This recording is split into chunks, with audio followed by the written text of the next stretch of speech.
Hello everyone and welcome back to another video. Today I have with me a car that I didn't think I was going to have an opportunity to actually review here on the channel for quite some time.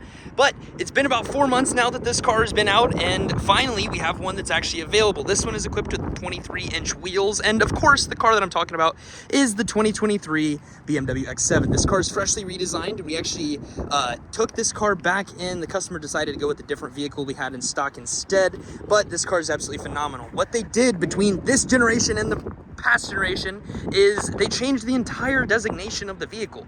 They came out with a new engine called the S68. They upgraded the technology immensely, and they also came out with a brand new engine, and then also upgraded the wheels from 21 and 22 inches up to 23s on the X7 M60 model. They look absolutely stunning. I am going to look in to try to see if we can get these powder coated, which I think would look really, really good. The interior leather here is the Tartufo interior. It's not the vegan leather that they are putting on some of the models. And then whenever you upgrade to the nice Tartufo leather, you do get the beautiful Alcantara headliner, which just looks absolutely phenomenal, with the M Sport contrasting the carbon fiber interior on this vehicle. It's a really interesting spec with the executive package. MSRP is around $110,000 for the 2023 model year. That will be changing for the 24s, as the 24s are going to get slightly more expensive. This car is equipped with the captain's chairs. You can get these with the bench seat as well if you're interested. Very sizable rear third row with a seat that actually levitates up to let you get in and out. You don't have to do any kind of manual work or anything. And when you're done,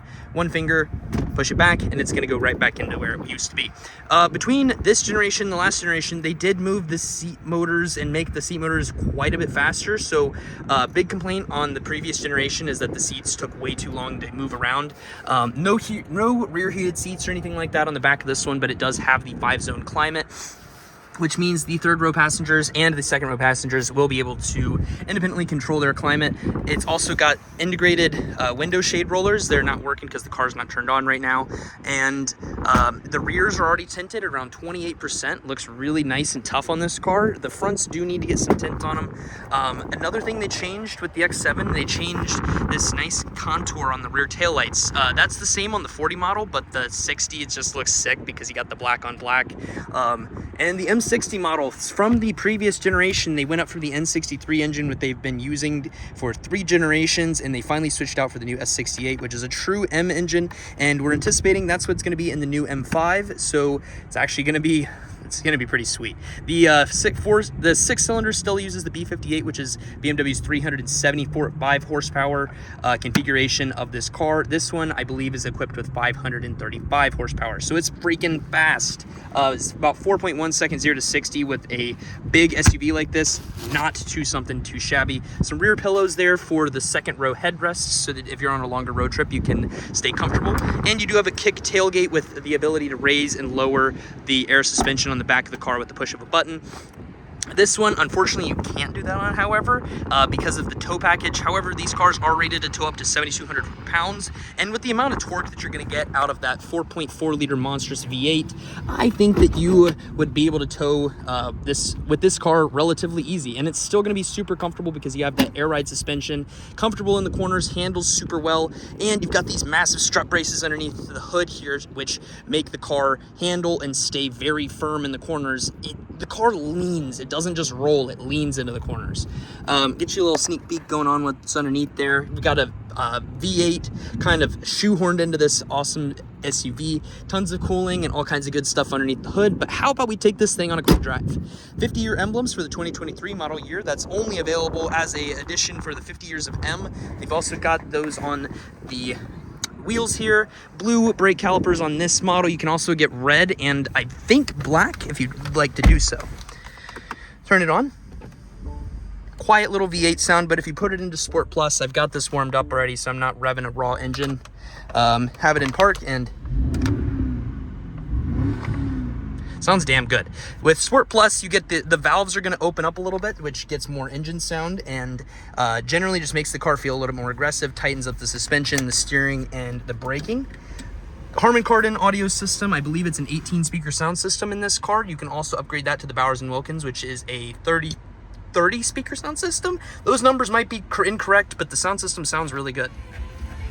Wow, you can't tell because it's coming through a phone speaker. Wow, that's crazy. All right, let's take this thing off on a quick little spin. The heads-up display has also been improved for the new generation. It actually has full color capability and is able to push over stuff directly from Apple CarPlay, which is really freaking cool. So if you get like a contact saved or anything like that, you have their picture on there. You can just basically get the entire, you can get all of your contacts, pictures, and navigation pushed directly from your phone over into the car. It's just really freaking cool.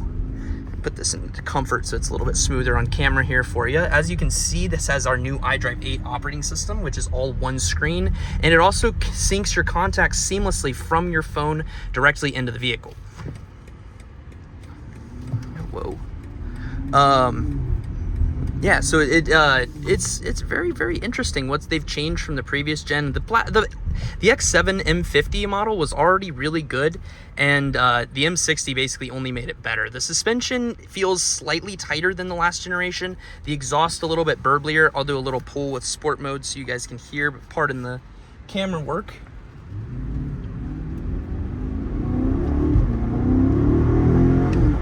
We've got a lower red line because the engine actually requires a run-in period now, which is really interesting. The previous one didn't require that, but since it's a true M engine, the first 300 miles, the horsepower is actually limited to, I believe, 480 horsepower instead of the full 530 or so horsepower that you'll have once the engine's past that break-in period. You don't have to go into the dealer for any break-in service or anything like that, though, like you do with the 1,200 mile service on the true M vehicles. It's mostly just to kind of allow the piston rings to wear in and get the car ready and make it a little bit more reliable in the long term, and kind of resolve some of BMW's V8 woes that they had in the past. Just like we had some woes with our inline 6 before with turbo issues. Just a percussive between the shifts there sounds so freaking good. But like we did with our inline 6s, with the N54 and the N55, the V8s, I think, are finally going to get that reliability treatment that they so desperately needed from the guys at BMW corporate. The tech is absolutely phenomenal with this car. You don't have to really worry about trying to seamlessly integrate with Apple CarPlay anymore because the phone and the car just do it for you. Everything's all going to be in one screen underneath your applications tab here. They're coming out with an iDrive operating system 8.5, which is anticipated to be very similar to this, and then also iDrive 9. Mostly the biggest differences are a lot more integration with your phone. You can actually just walk up to the car with your key and it will automatically pick up and allow you to pair your phone and that sort of thing. Wireless charger down here, no heated or cooled cup holders, but you do have this nice little lid that slides out here to keep all of your things from falling where they don't need to fall. Ability to customize the air ride suspension, so whenever you're in sport mode, it's actually going to put it into the lower setting. These are heated during the winter time, and you've got a USB Type-C charger located right down here towards the front of that center cabin there. Glove box, pretty standard like any other car that you'd expect. And again, this car is priced at $110,000 with the MSRP. The last option that I do want to mention here on the video is the leather dashboard. If you get Sensitech, this still comes with a high quality dashboard, but the leather is just really nice because it's going to make it sound really, it's just going to make it smell really good for a little bit longer with all that fresh leather in there. If you guys have any additional questions or anything like that you'd like to learn about the car, please comment it down below and I will do my best to answer it. I've been a BMW client advisor for a little over 2.5 years, been with BMW for, I clicked the wrong button, for about 3, so I am happy to answer any questions you guys have. But without further ado, guys, thank you so much for watching, and I'll see you guys next time. Deuces.